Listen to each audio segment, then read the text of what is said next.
एक मशहूर कहावत है, जेब में छुरी और मुंह में राम राम। माने जबान से तो आप एक बात कह रहे हो, लेकिन आपका अमल उसके एकदम उलट हो।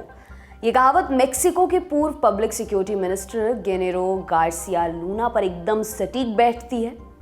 ऐसा क्या किया उन्होंने? लूना ने 2006 से 2012 तक मेक्सिको में कैबिनेट मंत्री के तौर पर काम किया था। जिस बरस वो मंत्री बने थे, उसी बरस मेक्सिको सरकार ने ड्रग कार्टेल्स के खिलाफ एक बड़ा ऑपरेशन शुरू किया था और इस ऑपरेशन को वॉर ऑन ड्रग्स का नाम दिया था। वॉर ऑन ड्रग्स के तहत मेक्सिको सरकार ने ड्रग माफियाओं के कारोबार पर नकेल कसा था। इस सफलता के लिए सबसे ज्यादा शाबाशी तत्कालीन रक्षा मंत्री गार्सिया लूना ने बटोरी। उन्हें ड्रग्स माफिया का सबसे बड़ा दुश्मन बताया जाता था। अखबारों में उनकी प्रशंसा में बड़े बड़े लेख छपते थे। अमेरिका उन्हें रोल मॉडल की तरह पेश करता था। अब कट टू 2023। अमेरिका की एक अदालत ने गार्सिया लूना को ड्रग कार्टेल्स का साथ देने और करोड़ों की रिश्वत लेने का दोषी पाया है। अदालत ने माना कि लूना की मदद के बिना सिनालोआ कार्टेल इतना बड़ा नहीं बन पाता। मौजूदा समय में सिनालोआ कार्टेल मेक्सिको का सबसे बड़ा और सबसे खतरनाक गिरोह है। इसे अल मायो चलाता है। इसका एक और सरगना अल चापो अमेरिका की जेल में सजा काट रहा है। उसके ऊपर अरबों की ड्रग तस्करी और अनगिनत हत्याओं का आरोप था। लूना पर वॉर ऑन ड्रग्स के दौरान सिनालोआ कार्टेल को संरक्षण देने का आरोप सही साबित हुआ है। इस मामले में उन्हें कम से कम 20 साल की सजा होगी। तो आज हम जानेंगे लूना ने वॉर ऑन ड्रग्स की आड़ में क्या कांड किया, लूना के पाप का घड़ा कैसे फूटा और अदालत ने लूना पर क्या कुछ कहा है। नमस्कार, मेरा नाम दिव्यांशी सुमराव है। आप देख रहे हैं लल्लन टॉप का अंतर्राष्ट्रीय प्रसंगों से जुड़ा रोजाना का कार्यक्रम दुनियादारी।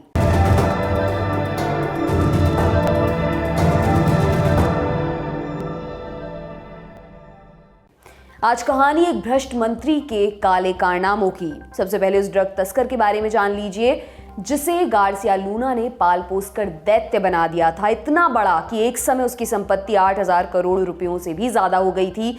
उसको फोर्ब्स मैगजीन ने दुनिया का 55वां सबसे ताकतवर आदमी घोषित किया था। वो गिरफ्तार होता और अपनी मर्जी से टहलते हुए जेल से फरार हो जाता था। वो अल चापो था। उसकी कहानी भी बड़ी दिलचस्प है। वो 1957 में सिनालोआ में पैदा हुआ था। पिता किसानी और चरवाही करते थे। लड़का छोटे घर और गरीबी से परेशान था। उसने अमीरी को अपनी जिंदगी का इकलौता मकसद बना लिया। 15 साल की उम्र में उसने पहली बार भांग की खेती की। बढ़िया कमाई हुई तो उसने इसी को अपना करियर बनाने की प्लानिंग की। इसके लिए वो 800 किलोमीटर दूर ग्वादलहारा चला गया। उस समय ग्वादलहारा कार्टेल सबसे बड़ा था। वहां अल चापो को कॉन्ट्रैक्ट किलिंग का काम मिला। वो गजब का चालाक था। उसने कार्टेल का काम और मुनाफा दोनों बढ़ा दिए थे। फिर एक दिन उसको सुपर बॉस से मिलवाया गया। उसका नाम था अल बेद्रीनो। इसका शाब्दिक अर्थ होता है गॉडफादर। कहा जाता है कि मेक्सिको के इतिहास में उससे बड़ा ड्रग तस्कर कोई नहीं हुआ। इसके बाद अल चापो का कद अचानक से बढ़ गया। वो अल बेद्रीनो का सबसे खास आदमी बन चुका था। फिर 1989 में एक खेल हो गया। एक मर्डर के केस में अल बेद्रीनो पकड़ा गया। उसे 37 साल की सजा हुई। अल बेद्रीनो के जाते ही ग्वादलहारा कार्टेल पूरी तरह से बिखर गया। अलग अलग गुट बन गए। इसमें से एक गुट की कमान आई अल चापो के हाथ में। इसका नाम रखा गया सिनालोआ कार्टेल। सिनालोआ कार्टेल की कहानी विस्तार से हम दुनियादारी में पहले भी बता चुके हैं। एपिसोड का लिंक आपको डिस्क्रिप्शन बॉक्स में मिल जाएगा। आज हमारा फोकस गार्सिया लूना पर रहेगा। तो 1993 की बात है। अल चापो का एक विरोधी गैंग के साथ झगड़ा होता है। इस झगड़े में चर्चा से जुड़ा एक व्यक्ति मारा जाता है। आरोप अल चापो पर लगता है। सरकार पर दबाव बढ़ा। अल चापो को अरेस्ट कर लिया गया। उसे 20 साल की सजा सुनाई गई। 8 साल उसने जेल में काटे। 2001 में वो जेल से भाग भी गया। जेल में रहने के दौरान भी लेकिन उसका धंधा बंद नहीं हुआ था। वो सलाखों के पीछे बैठकर सब मैनेज कर रहा था। बाहर आने के बाद उसे अपना बिजनेस बढ़ाना था। जिस वक्त अल चापो जेल से बाहर आया, उसी समय मेक्सिको की राजनीति में एक व्यक्ति का कद बढ़ रहा था। उसका सत्ता के पायदान पर चढ़ना अल चापो के लिए किसी नेमत से कम नहीं था। वो शख्स गार्सिया लूना था। 2001 में उन्हें किडनैपिंग के मामलों की जांच करने वाली एजेंसी की कमान सौंपी गई। उनकी सरपरस्ती में एजेंसी ने अच्छा काम किया। इसके लिए अवार्ड भी मिला। इसकी बदौलत लूना का रसूख बढ़ा। 2006 में उन्हें पब्लिक सिक्योरिटी डिपार्टमेंट की कमान सौंप दी गई।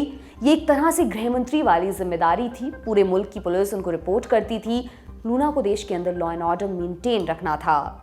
लूना के मंत्री बनने से पहले मेक्सिको में एक और बड़ी घटना हुई थी। 2000 के चुनाव में इंस्टीट्यूशन रिवोल्यूशनरी पार्टी यानी कि पीआरआई को हार का सामना करना पड़ा था। पीआरआई 71 सालों से सरकार में थी।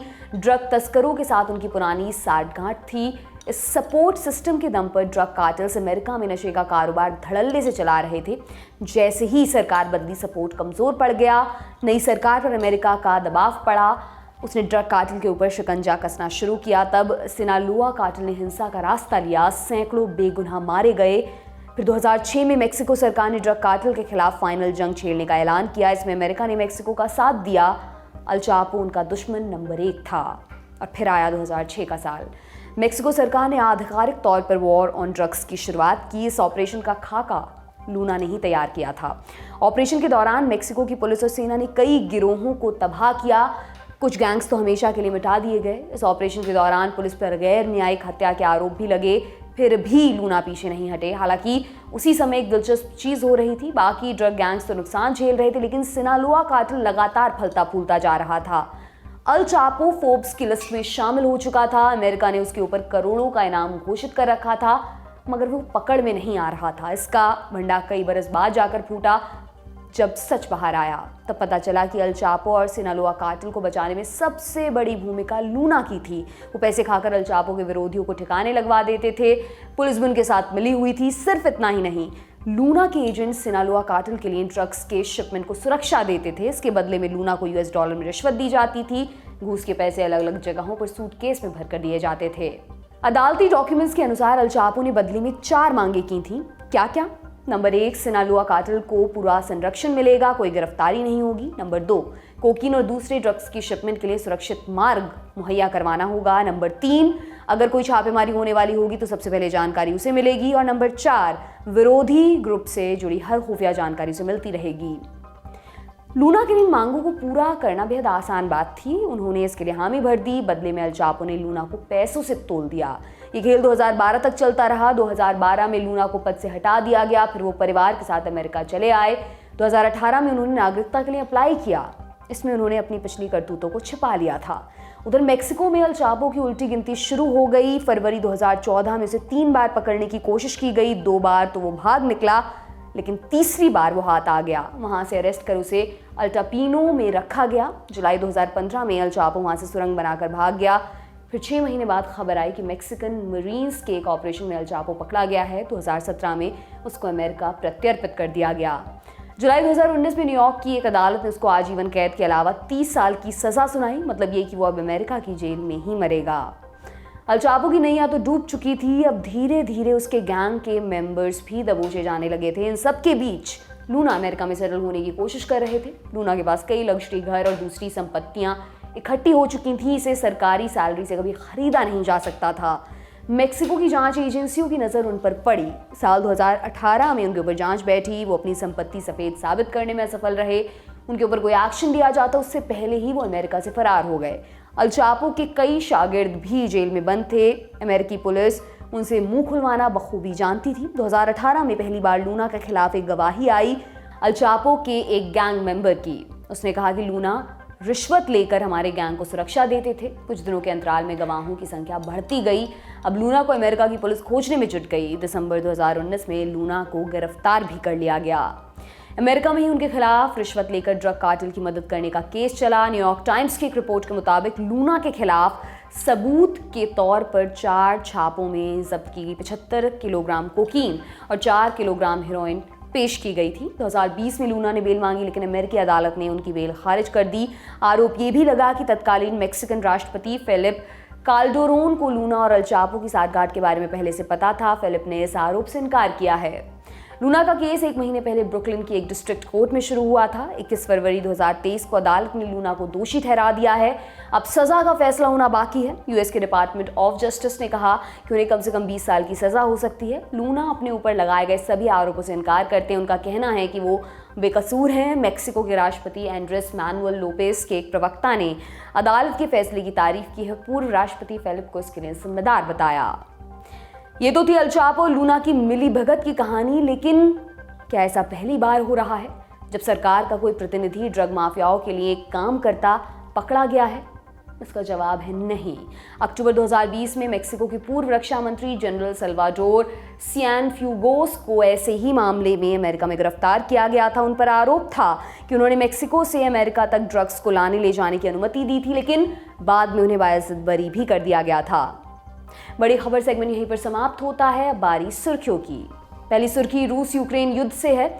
जैसे जैसे रूस यूक्रेन युद्ध की पहली बरसी नजदीक आ रही है, वैसे वैसे राजनीतिक माहौल तल्ख होता जा रहा है। 20 फरवरी को अमेरिका के राष्ट्रपति जो बाइडेन चुपके से यूक्रेन पहुंच गए। वो 10 घंटों तक ट्रेन में बैठकर किएव गए। इस ट्रिप की जानकारी बाइडेन के किएव पहुंचने तक छिपा कर रखी गई थी। इस दौरे के जरिए अमेरिका ने रूस को संदेश देने की कोशिश की थी। संदेश ये कि पश्चिमी देश यूक्रेन के साथ हमेशा खड़े रहेंगे। बाइडेन की यात्रा के अगले दिन रूस के राष्ट्रपति व्लादिमीर पुतिन सामने आए। मॉस्को में दिए भाषण में उन्होंने रूस को न्यूक्लियर आर्म्स कंट्रोल ट्रीटी से बाहर निकालने का ऐलान कर दिया। ये संधि 2010 में अमेरिका और रूस के बीच हुई थी। इसे न्यू स्टार्ट भी कहा जाता है। दोनों देशों के पास दुनिया के 90% न्यूक्लियर हथियार हैं। न्यू स्टार्ट ट्रीटी के तहत फायर के लिए तैयार न्यूक्लियर वॉरहेड्स और मिसाइलों की संख्या तय की गई थी। इसके अलावा दोनों देश एक दूसरे के न्यूक्लियर हथियारों की मौजूदा स्थिति भी साझा करते थे। पुतिन के ऐलान के बाद ये सब रुक जाएगा, यानी रूस की न्यूक्लियर वेपन्स की मौजूदा स्थिति का पता लगाना बेहद मुश्किल होगा। जानकारों का कहना है कि ये चिंताजनक है, क्योंकि पिछले कुछ समय से रूस द्वारा यूक्रेन में परमाणु हथियारों के इस्तेमाल की आशंका जताई जा रही है और 1 साल बाद भी युद्ध का कोई नतीजा नहीं निकल सका है। ऐसे में सवाल तो बनता है कि क्या पुतिन परमाणु हथियारों का विकल्प तैयार कर रहे हैं। इस मामले में ताज़ा जानकारी है कि रूस की संसद के निचले सदन ड्यूमा ने संधि से निकलने के प्रस्ताव को पास कर दिया है। दूसरी सुर्खी पाकिस्तान से है। 2 बड़े अपडेट्स हैं। पहली अपडेट अफगान तालिबान से जुड़ी हुई है। 22 फरवरी को पाकिस्तान सरकार के नुमाइंदों ने काबुल का दौरा किया। इनमें रक्षा मंत्री ख्वाजा आसिफ और ISI चीफ नदीम अंजुम भी थे। उन्होंने काबुल में तालिबान सरकार के डिप्टी PM मुल्ला अब्दुल गनी बारादर से मुलाकात की। इस मीटिंग का मेन एजेंडा बॉर्डर पर चल रहे झगड़े से जुड़ा था। 20 फरवरी को तालिबान ने तोरखाम बॉर्डर क्रॉसिंग पर ताला लगा दिया था। इसी क्रॉसिंग से दोनों देशों के बीच सबसे अधिक ट्रांजिट होता है। तालिबान ने आरोप लगाया था कि पाकिस्तान सरकार अपने वादे का पालन नहीं कर रही है। 21 फरवरी को दोनों देशों के बीच गोलाबारी भी हुई। इसमें एक सैनिक घायल हो गया था। तालिबान और पाकिस्तान के बीच बॉर्डर पर फायरिंग कोई नई बात नहीं है, मगर इस बार मामला डिफेंस मिनिस्टर के दौरे तक पहुंच गया है। माना जा रहा है ये दौरा सिर्फ क्रॉस बॉर्डर फायरिंग तक सीमित नहीं है। इसमें तहरीक तालिबान पाकिस्तान पर भी चर्चा होने की संभावना है। TTP ने पिछले दिनों कराची पुलिस के हेडक्वार्टर पर हमला किया था, जिसके बाद पाकिस्तान की आंतरिक सुरक्षा व्यवस्था पर सवाल उठ रहे थे। पाकिस्तान ये आरोप लगाता रहा है कि TTP को अफगान तालिबान सपोर्ट दे रहा है, जबकि तालिबान इससे इनकार करता है। इसको लेकर दोनों मुल्कों के बीच तनाव भी बढ़ रहा है। ख्वाजा आसिफ के दौरे से इस तनाव में कितनी कमी आएगी, दावे से ये कह पाना बेहद मुश्किल है। पाकिस्तान से आई दूसरी अपडेट पूर्व प्रधानमंत्री इमरान खान से जुड़ी हुई है। इमरान की पार्टी पाकिस्तान तहरीक इंसाफ यानी कि PTI ने 22 फरवरी से जेल भरो अभियान शुरू कर दिया है। इस मौके पर इमरान बोले, ये अभियान 2 वजहों से शुरू किया गया है। पहला, बुनियादी अधिकारों पर हमला हो रहा है और दूसरा, आर्थिक संकट के चलते आम लोगों की हालत बद से बदतर होती जा रही है। PTI का जेल भरो अभियान लाहौर से शुरू हुआ है। इस मौके पर पार्टी के कई बड़े नेता गिरफ्तारी देने पहुंचे। हालांकि अभी ये साफ नहीं है क्या इमरान खान खुद भी जेल जाएंगे या फिर नहीं। इस मामले से जुड़ी अपडेट्स आपको ललन टॉप पर मिलती रहेंगी। आज की दुनियादारी में बस इतना ही। जाते जाते एक जरूरी जानकारी, ललन टॉप का daily sports bulletin sports top शुरू हो चुका है। दिन भर के खेलों की हर जरूरी खबर सोमवार से शुक्रवार रात 10 बजे सिर्फ ललन टॉप पर देखना और अपनी राय देना बिल्कुल मत भूलिएगा, ताकि बेहतरी की गुंजाइश कायम रहे। शुक्रिया, शुभ रात्रि। सिर्फ 59 रुपए महीने में पाइए YouTube पर LT प्रीमियम। किसी भी प्लेटफॉर्म से 3 दिन पहले देखिए हमारे प्रीमियम प्रोग्राम, जैसे guest in the news room, किताब वाला आदि। इसके अलावा बहुत कुछ। सब्सक्राइब करने के लिए ललन टॉप के YouTube चैनल पर जाकर क्लिक करें ज्वाइन बटन।